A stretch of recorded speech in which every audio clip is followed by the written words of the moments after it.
एक भक्त ने पूछा, बाबा मैं सब कुछ सही से करती हूँ, रोज पूजा पाठ करती हूँ, फिर भी घर में बरकत नहीं है, धन नहीं टिकता, सदस्य बीमार रहते हैं। तो आज इन्हीं सवाल का जवाब मिलेगा भक्तों।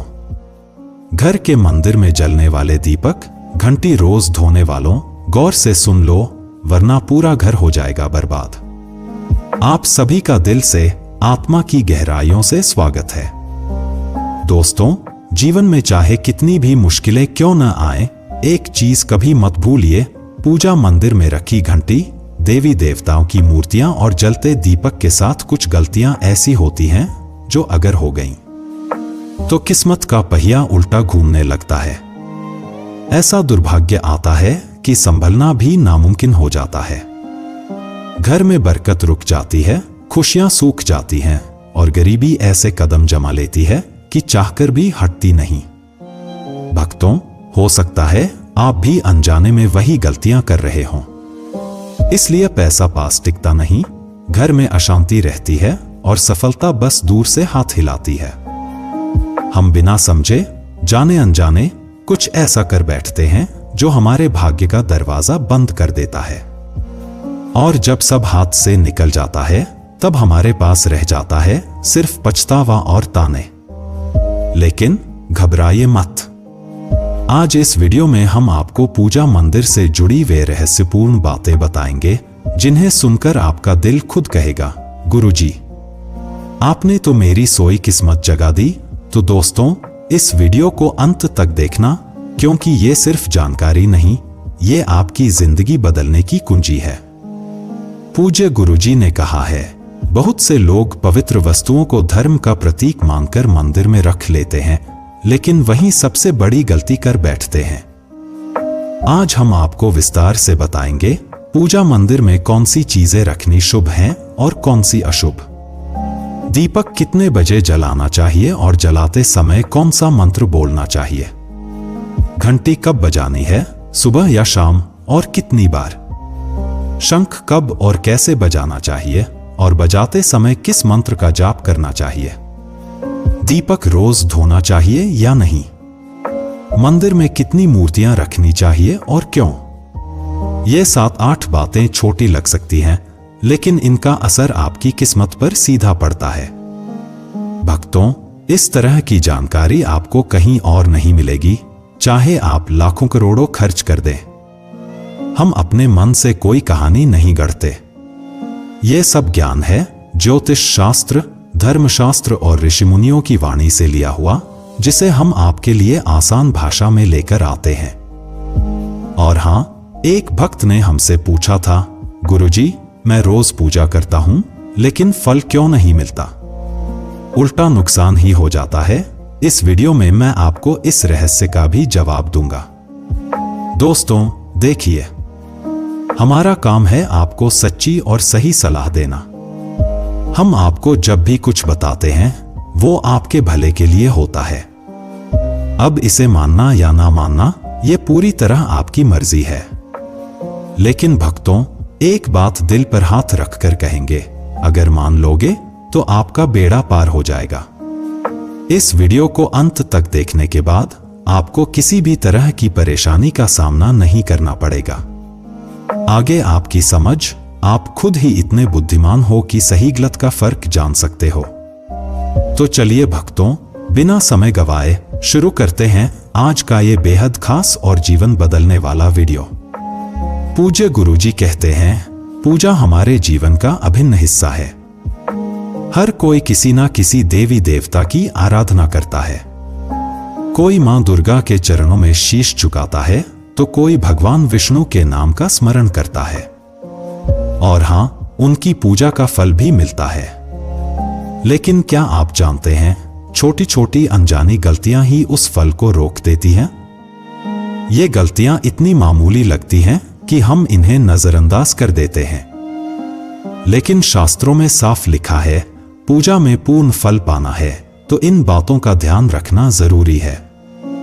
आज हम बात करेंगे घर के मंदिर में दीपक और घंटी के सही उपयोग के बारे में। क्या दीपक को रोज धोना चाहिए या हफ्ते में 1-2 बार? धातु का दिया हो तो कब और कैसे साफ करना चाहिए? मिट्टी के दीपक का सही समय और सही अवसर कौन से हैं? मंदिर में किस प्रकार की घंटी का उपयोग सबसे शुभ माना जाता है?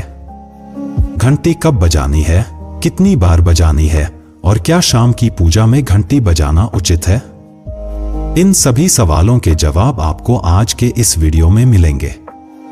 भक्तों, एक बात याद रखिए, अधूरी जानकारी कभी कभी नुकसानदेह साबित होती है, इसलिए इस वीडियो को अंत तक देखना जरूरी है। कुछ लोग होते हैं जो वीडियो को इधर उधर से काटकर देखते हैं, बीच से स्किप करते हैं और फिर कहते हैं कि जीवन में सफलता क्यों नहीं मिल रही। अरे, जब ज्ञान ही आधा अधूरा ले रहे हो तो फल पूरा कैसे मिलेगा? और सच कहूं तो कई लोग तो नाच गाने और अर्धनग्नता वाले वीडियो पूरे देख लेते हैं, लाइक भी करते हैं, सब्सक्राइब भी करते हैं, लेकिन जब हम आपके भले के लिए ज्ञान की बात करते हैं तो आधा छोड़कर चले जाते हैं। फिर शिकायत करते हैं कि जीवन में अंधकार क्यों है। भक्तों, ये ज्ञान आपको कहीं और नहीं मिलेगा, ना किताबों में इतनी साफ भाषा में, ना किसी पंडित से मुफ्त में। तो इसे छोड़ना अपने जीवन की बरकत छोड़ने के बराबर है। अब फैसला आपका है, देखो या अनदेखा करो, लेकिन जो देखेंगे और समझेंगे उनका कल जरूर उज्जवल होगा। तो चलिए भक्तों, बिना और सफाई दिए शुरू करते हैं आज का ये पवित्र और जीवन परिवर्तनकारी सफर। भक्तों, सबसे पहले बात करते हैं मिट्टी के दिए की। ये साधारण सा दिखने वाला दिया वास्तव में शुभता और पवित्रता का प्रतीक है। दिवाली हो, कोई धार्मिक पर्व हो या फिर कोई बड़ा अनुष्ठान, मिट्टी का दिया जलाने का अपना ही महत्व है। घर के मंदिर में या दरवाजे के पास जब इसे जलाया जाता है तो ऐसा लगता है मानो लक्ष्मी माता खुद आपके आंगन में प्रवेश कर रही हो। लेकिन भक्तों, ध्यान दीजिए, जब यह दिया मंदिर में रखा जाता है तो इसके नियम बदल जाते हैं। मिट्टी का दिया एक बार जलाने के बाद दोबारा मंदिर में नहीं रखना चाहिए। हर बार नया मिट्टी का दिया ही उपयोग करना शुभ माना गया है। ऐसा करने से वास्तु दोष दूर रहता है और घर में बरकत बनी रहती है। अब आगे इस वीडियो में हम जानेंगे मंदिर की घंटी से जुड़े वे रहस्य जो शायद आपको पहले कभी नहीं बताए गए। तो भक्तों, वीडियो को अंत तक जरूर देखिएगा। और हां, एक छोटी सी विनती, अगर अभी तक आपने J24 हिंदी वॉइस को सब्सक्राइब नहीं किया है तो कर लीजिए और वीडियो को एक प्यारा सा लाइक जरूर दीजिए। साथ ही अपनी राशि या शुभ नाम कमेंट में जरूर लिखें, क्योंकि हम समय समय पर राशि से जुड़े भाग्य और परेशानियों को दूर करने के अचूक उपाय बताते हैं। अब आते हैं धातु के दियों पर। आपने देखा होगा कि लोग पीतल या तांबे के दिए इस्तेमाल करते हैं। ये न केवल सुंदर होते हैं बल्कि इनका धार्मिक महत्व भी अत्यंत गहरा है। लेकिन भक्तों, इन्हें सिर्फ जलाना काफी नहीं है, इनकी शुद्धि भी उतनी ही जरूरी है। इन्हें रोज धोकर, खासकर गंगाजल से साफ करना चाहिए। गंगाजल से धोने पर दिया पवित्र हो जाता है और घर में सकारात्मक ऊर्जा चारों ओर फैल जाती है। अगर आप हफ्ते में केवल 1-2 बार इन्हें साफ करते हैं तो ये पूरी तरह से शुद्ध नहीं हो पाते, इसलिए इसे अपनी रोजाना की आदत बना लें। और अब आते हैं घर के मंदिर की घंटी पर। पीतल की घंटी की ध्वनि ऐसी होती है जो वातावरण की नकारात्मक ऊर्जा को तुरंत दूर कर देती है और सकारात्मकता का प्रवाह बढ़ा देती है। लेकिन भक्तों, इसे कभी भी दक्षिण दिशा में न रखें, यह अशुभ माना जाता है। घंटी को हमेशा पूजा स्थल के पास या मंदिर के प्रवेश द्वार पर रखें। सबसे शुभ घंटी वह होती है जिस पर गरुड़ की नक्काशी हो। इसे गरुड़ घंटी कहते हैं और इसे अत्यंत पवित्र व फलदायक माना गया है। अब सवाल आता है, घंटी कितनी बार बजानी चाहिए? भोग लगाते समय घंटी को 5 बार बजाएं। ऐसा करने से भगवान भोग को जल्दी स्वीकार करते हैं। पूजा के दौरान घंटी को जोर जोर से या लगातार नहीं बजाना चाहिए, सिर्फ 3 बार बजाना ही उचित है। घंटी को हमेशा दाहिने हाथ से बजाएं और इसका मुख पूजा स्थल की ओर होना चाहिए। याद रखिए, घंटी को सुबह की पूजा में ही बजाना शुभ माना गया है। शाम की पूजा में घंटी बजाने से बचना चाहिए, क्योंकि शास्त्रों में इसे उचित नहीं माना गया है। इन नियमों का पालन करने से आपका पूजा पाठ कई गुना अधिक फलदायक और प्रभावी हो जाएगा।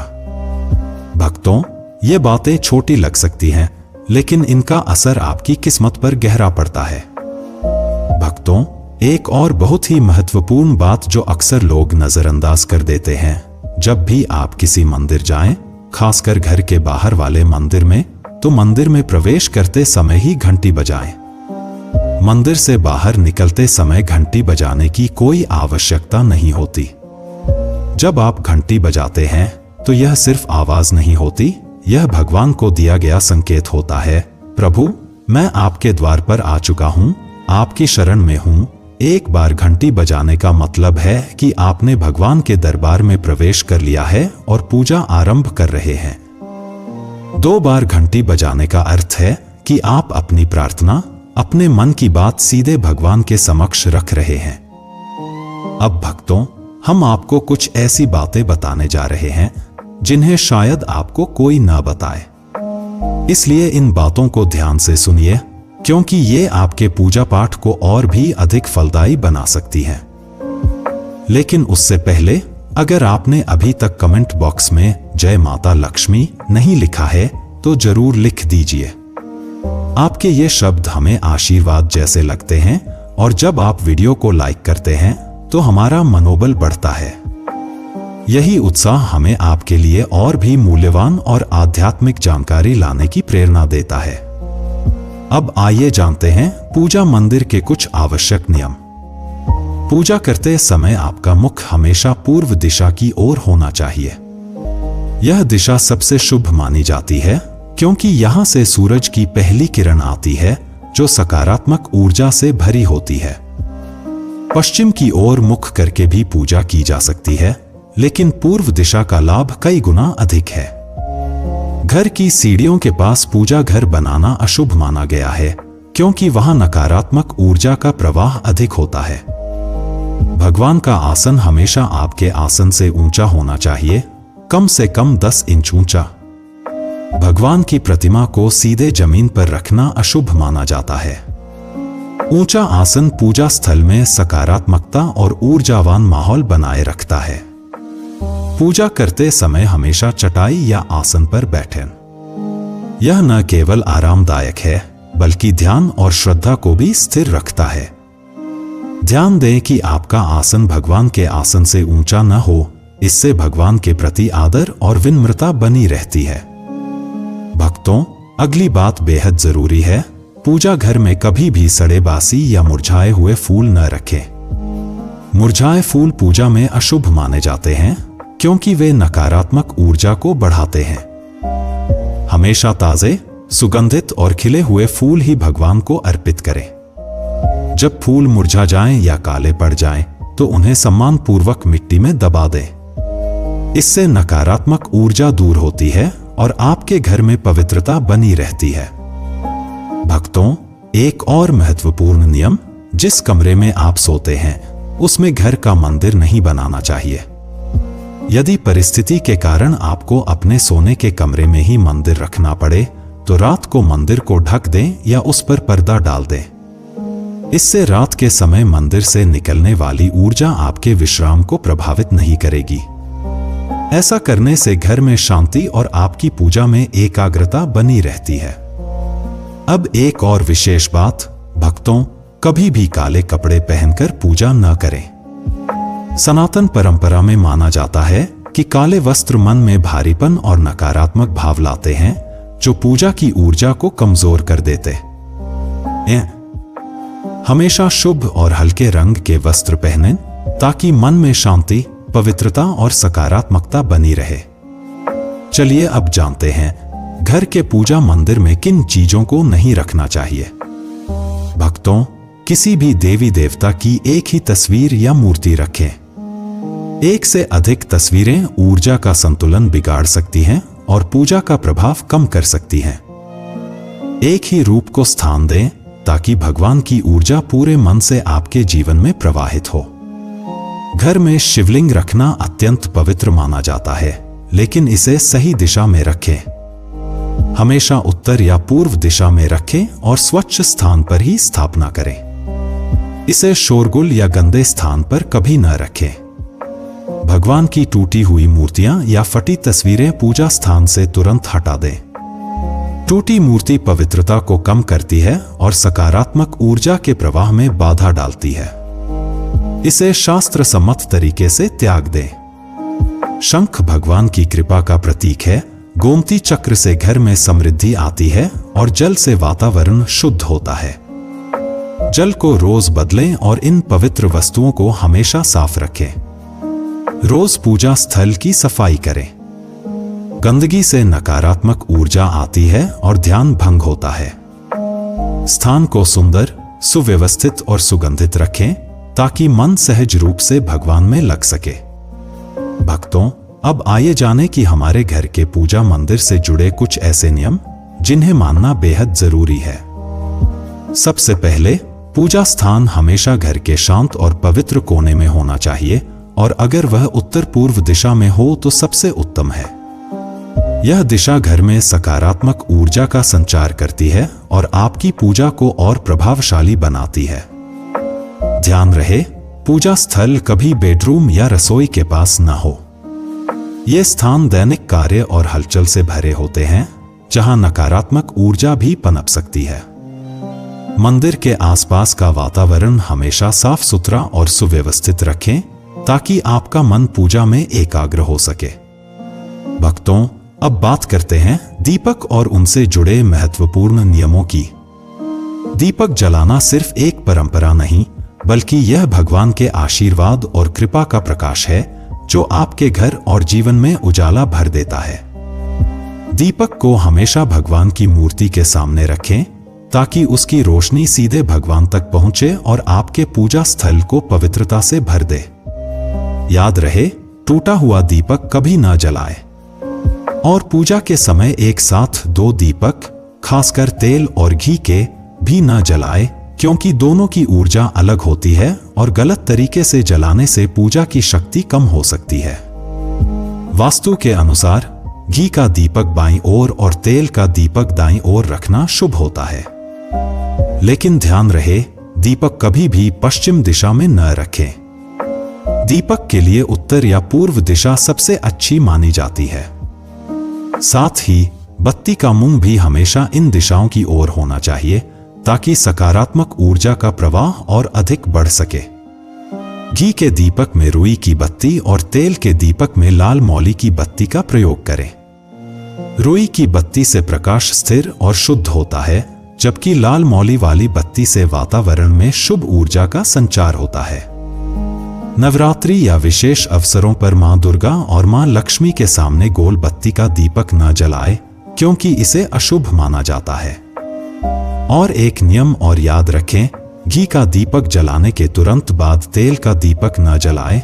इनके बीच थोड़ा अंतर रखें ताकि वातावरण में संतुलन और पवित्रता बनी रहे।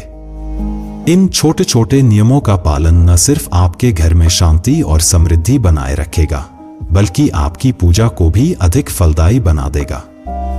भक्तों, अब छठवीं बात ध्यान से सुनिए। दीपक हमेशा उसी समय जलाना चाहिए जब भगवान जाग रहे हों, जैसे सुबह के शांत और पवित्र समय में जब पहली किरणें धरती को छूती हैं, उस समय पूजा करते हुए दीपक जलाएं। फिर शाम को आरती के समय जब दिन की थकान ढल रही हो और वातावरण शांत हो रहा हो, उस समय का दीपक वातावरण को और भी पवित्र कर देता है। ये दोनों समय सिर्फ पूजा के लिए ही नहीं, बल्कि ध्यान और आत्मिक ऊर्जा को महसूस करने के लिए भी सर्वश्रेष्ठ होते हैं। इन पलों में दीपक जलाने से घर में सकारात्मक ऊर्जा का प्रवाह बढ़ता है और आपका मन भी निर्मल होता है। सातवीं बात, भक्तों, दीपक जलाना केवल धार्मिक नियम नहीं है। वास्तु शास्त्र और ज्योतिष शास्त्र में भी इसका गहरा महत्व बताया गया है। दीपक जलाने से न केवल घर में सकारात्मक ऊर्जा का संचार होता है, बल्कि यह हमारे जीवन के 7 चक्रों को संतुलित करता है। यह नकारात्मकता को दूर करके वातावरण को शुद्ध करता है और आपके मन को शांति प्रदान करता है। दीपक की हल्की स्थिर लौ। मानो भगवान का आशीर्वाद आपके जीवन को रोशन कर रही हो। इसलिए भक्तों, जब भी आप दीपक जलाएं, ऊपर बताए गए सभी नियमों का पालन जरूर करें। यही नियम आपके जीवन में भगवान की कृपा को स्थायी बनाएंगे और घर में सकारात्मकता का प्रवाह निरंतर बनाए रखेंगे। प्रिय भक्तों, अगर आपको यह ज्ञान और अनुभव अच्छा लगा हो तो कमेंट में जरूर बताएं। अगर आप माता लक्ष्मी के सच्चे भक्त हैं, उनका प्रेम, आशीर्वाद और सदा आपके घर में वास चाहते हैं, तो इस वीडियो को दिल से लाइक करें, हमारे चैनल को सब्सक्राइब करें और कमेंट में जय लक्ष्मी माता जरूर लिखें। याद रखें, ये बातें जनरुचि को ध्यान में रखते हुए साझा की गई हैं। ज्योतिष और धर्म के उपाय अपनी आस्था और विश्वास के साथ अपनाएं। हमारा उद्देश्य आपको सही दिशा और बेहतर सलाह देना है, कोई दावा करना नहीं। दोस्तों, अगर यह वीडियो आपको पसंद आया हो तो इसे जरूर लाइक और सब्सक्राइब करें। धन्यवाद और माता लक्ष्मी की कृपा सदा आप पर बनी रहे।